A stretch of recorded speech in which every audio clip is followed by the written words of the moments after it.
Bonjour tout le monde, je suis ravie aujourd'hui de vous retrouver dans cette nouvelle vidéo et aujourd'hui on part sur une palle de l'hiver.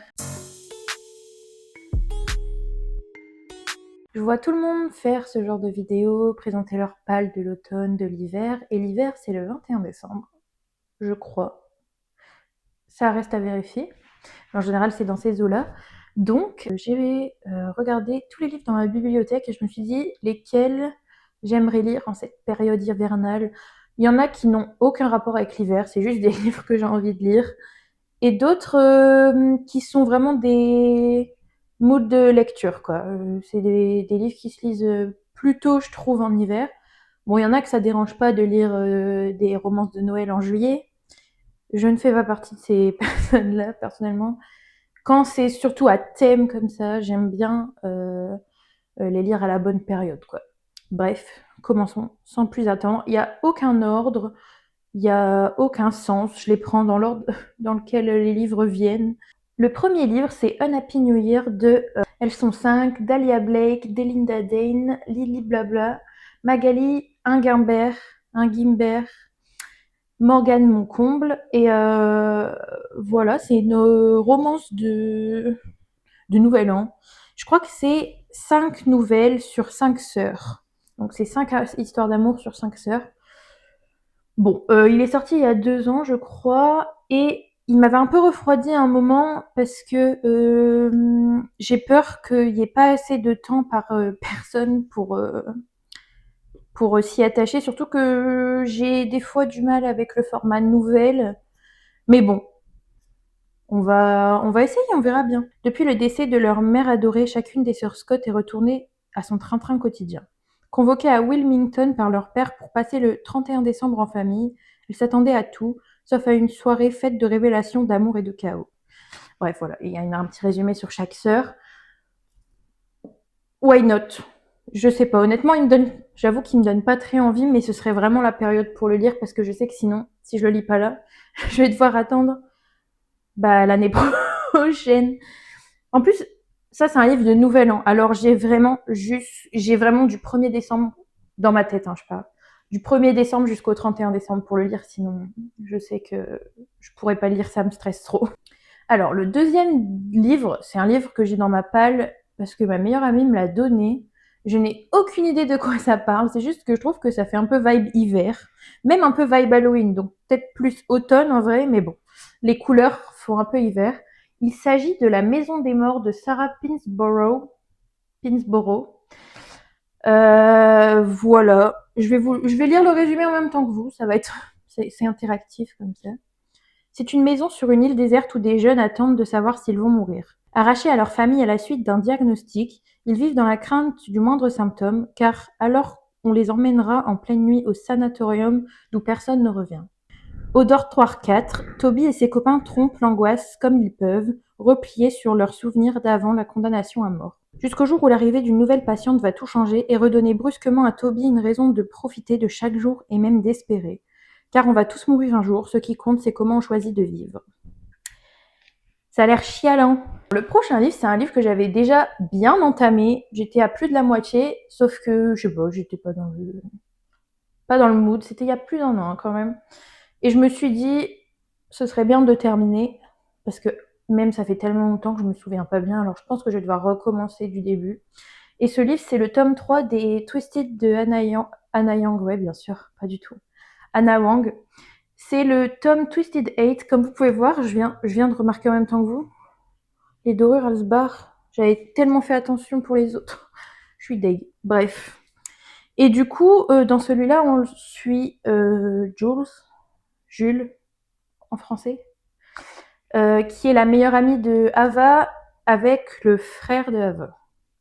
J'avais beaucoup aimé en plus le début, je me rappelle que j'étais dedans, mais visiblement pas assez pour le terminer. J'étais arrivée à la page 365. J'étais au chapitre 38. En vrai, je me rappelle rapidement, je pense que je pourrais lire un résumé. Je sais pas. Bref, voilà. J'aimerais bien finir ce livre-là. Unpopular opinion, mon préféré, c'est le 1. Peut-être mon côté toxique. Mais en fait, moi, j'ai quelque chose avec les tomes 1 à chaque fois, j'y suis attachée. Parce que c'est ceux-là qui m'ont fait démarrer la saga en général. Et moi, si j'aime pas un tome 1, je ne lirai jamais la suite. Donc, bref, voilà. À l'époque, je l'avais même lu en anglais, je m'en souviens. J'aimerais bien le lire incessamment sous peu, le finir. Si vous saviez, faudrait que je fasse une vidéo sur le nombre de livres que j'ai commencé, que j'aimais, hein, mais que j'ai pas terminé parce que flemme, parce que pas dans le mood, parce que panne de lecture. Bref, c'est une idée de vidéo, ça peut être intéressant. Le prochain livre, c'est un livre qui est sorti depuis des années et des années et qui était vraiment hyper à la mode. Mon chat qui décide de faire ses griffes. Il n'utilise jamais Starbrusher. Il préfère faire ses griffes dans mes plaintes. T'es terminé, Gus? Vas-y, bébé, attaque. Aurait-il compris le principe d'un arbre-chat après 6 mois? C'est la première chose que j'ai montée dans l'appartement. Il l'a jamais utilisé. Je suis fière de toi. Bravo, Gugus. Coucou les copines. Fais-leur un bisou. Je disais, qu'est-ce que je disais? Ce livre était très famous sur le booktube. Franchement, c'est un livre qui est sorti, je pense, en 2011. Est-ce que je fais durer le suspense? 2013. Publié pour la première fois en 2012. Mais... anyways. Et tout le monde a adoré cette saga. Je n'ai que le tome 1. Et c'est les Chroniques lunaires, le tome 1, donc Cinder. Ce sont des réécritures de contes. Et tout le monde, mais tout le monde, les adore. C'est vraiment un truc de ouf. Et je me rappelle qu'au moment où on me l'a offert, je l'ai pas lu parce que c'est une histoire un peu science-fiction. En fait, c'est complètement débile parce que je sais que si les gens l'ont aimé, moi je suis très mainstream, je suis très bon public, c'est sûr que je vais l'apprécier. Bon, je suis un peu moins public qu'avant quand même, depuis que j'ai eu la femme de ménage et que c'était nul à chier. Je vous fais moins confiance. Non, c'est pas vrai. Je vous fais pas du tout moins confiance parce que tous les livres que j'achète à chaque fois, c'est parce que je vous vois en parler. Je trouve qu'il donne trop une vibe d'hiver, de froid. Je vais vous lire le résumé. Humains et androïdes cohabitent tant bien que mal dans la ville de New Beijing. Une terrible épidémie ravage la population. Depuis l'espace, un peuple sans pitié attend son heure. Personne n'imagine que le salut de la planète Terre repose sur Cinder, brimée par son horrible belle-mère. Car la jeune fille, simple mécanicienne à demi humaine, détient sans le savoir un secret incroyable, un secret pour lequel certains seraient prêts à tuer. Je sais pas si je dois expliquer ce que c'est, j'ai l'impression que tout le monde les a lus à part moi, mais voilà, j'ai tellement hâte de lire ce livre. Et j'ai même pas dit que c'était un livre qui était écrit par Marissa Meyer. Voilà, rendre à César ce qui est à César. Le prochain livre, on va pas faire de suspense cette fois-ci, c'est La vie invisible d'Adi Larue par V.I. Schwab.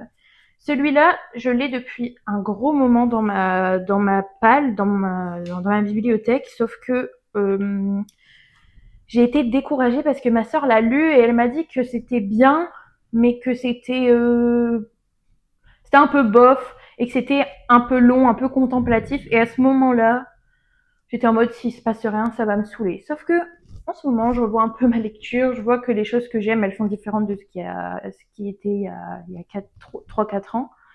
Et je me dis qu'en fait, maintenant, j'aime un peu plus les choses qui prennent leur temps, qui sont un petit peu plus longues, qui sont peut-être un petit peu mieux écrites aussi. Enfin, je ne critique en aucun cas les livres que j'ai aimés, que j'ai lus avant, mais je me dis que c'est sûr qu'il y a des livres que j'ai adorés il y a 5 ans que si je les relirais maintenant, si je les relisais, les filles n'aiment pas les règles. Si je les relisais maintenant, je les aimerais pas, quoi. Enfin, je les aimerais moins. Ça, c'est sûr. Donc voilà, ici on suit Adi qui est en gros une femme qui a fait un pacte avec le diable, je crois.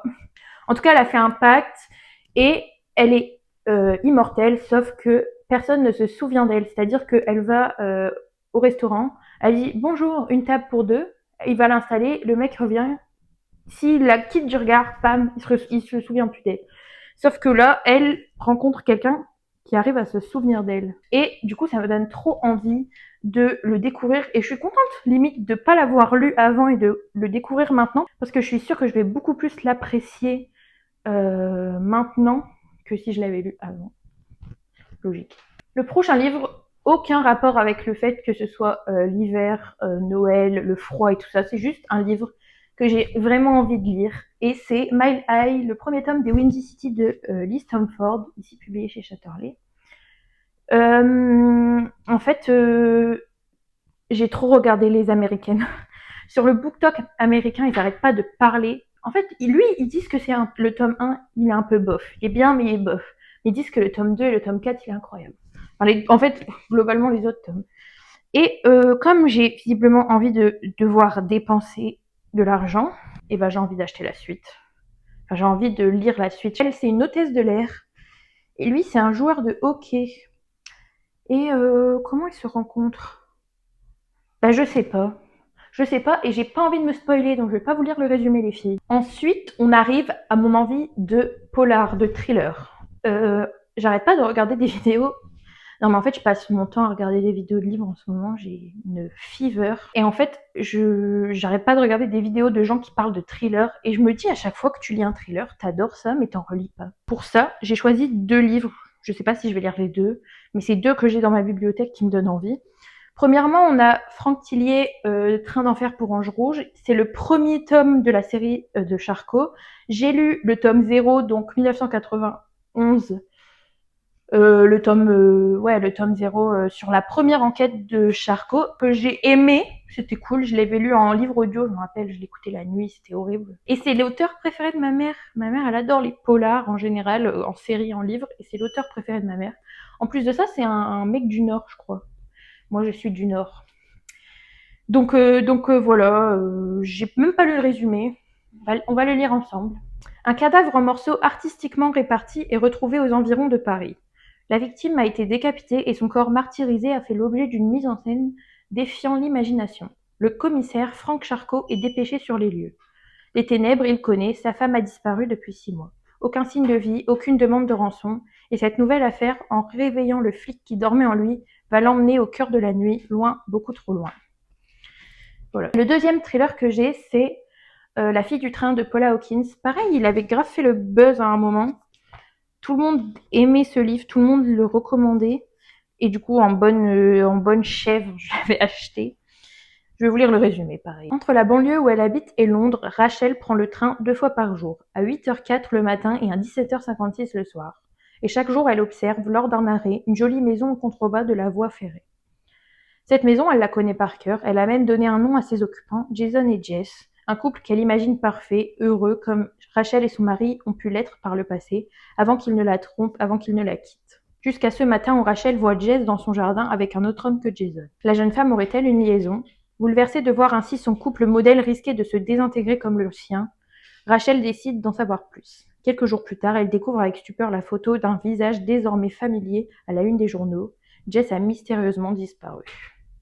Oh, ça a l'air cool! Pourquoi j'ai jamais lu le résumé? Voilà. Encore un thriller. Je sais pas si je lirai les 2, si j'en lirai qu'un seul, mais j'ai très envie que ma prochaine lecture ce soit un thriller. Faudrait déjà que je finisse le livre que j'ai commencé, hein. Le prochain livre, c'est un classique. En ce moment, je suis dans ma période. Je veux lire de tout. J'ai soif d'apprendre. J'ai soif de découvrir des choses. J'ai peur de passer à côté de chefs-d'œuvre. Et c'est un peu comme les films, on dit des fois, ouais, mais même si t'aimes pas, faut les avoir vus au moins une fois et tout ça. Et moi, je suis partisane de toute façon, tant que tu l'as pas lu, tu ne sais pas si tu vas aimer. Donc même un livre que tu n'as pas aimé, il vaut le coup d'avoir été lu. Vous voyez ce que je veux dire? Bref, voilà. J'aimerais bien lire plus de classiques. Et dans ces classiques, il y a le portrait de Dorian Gray de Oscar Wilde.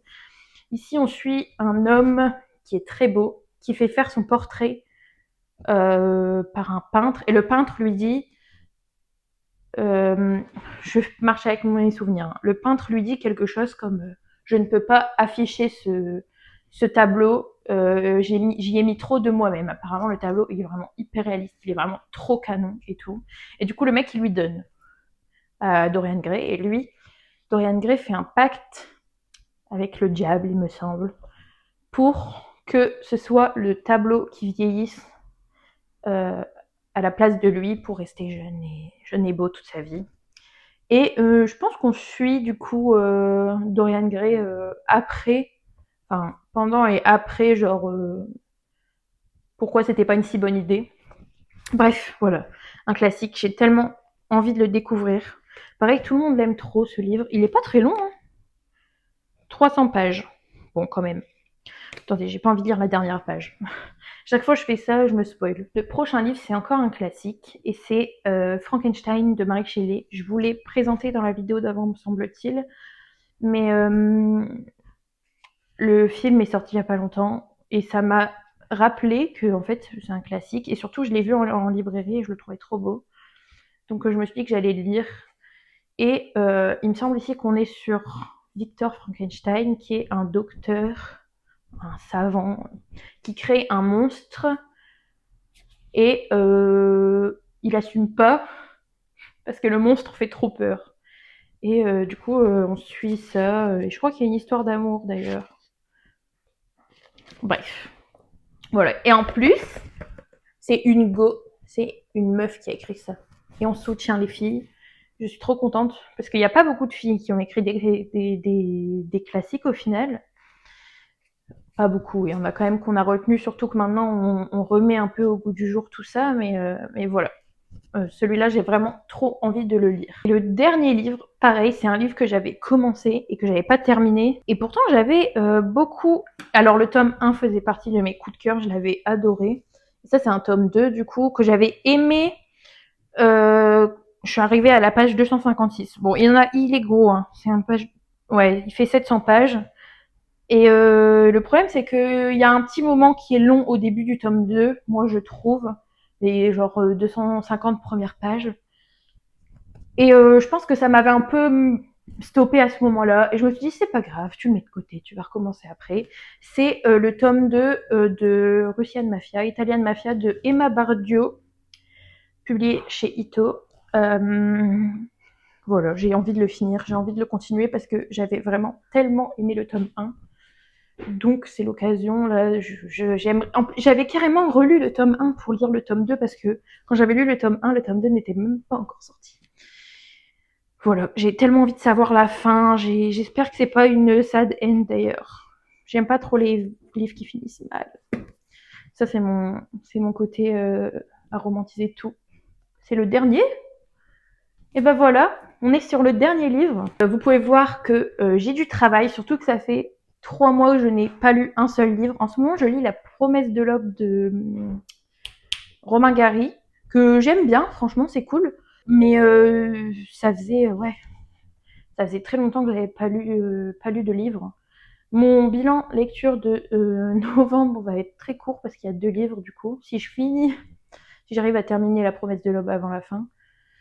Mais bon, on verra ça, hein, c'est pas très grave. Et en attendant, je vous souhaite une bonne journée, portez-vous bien et bisous.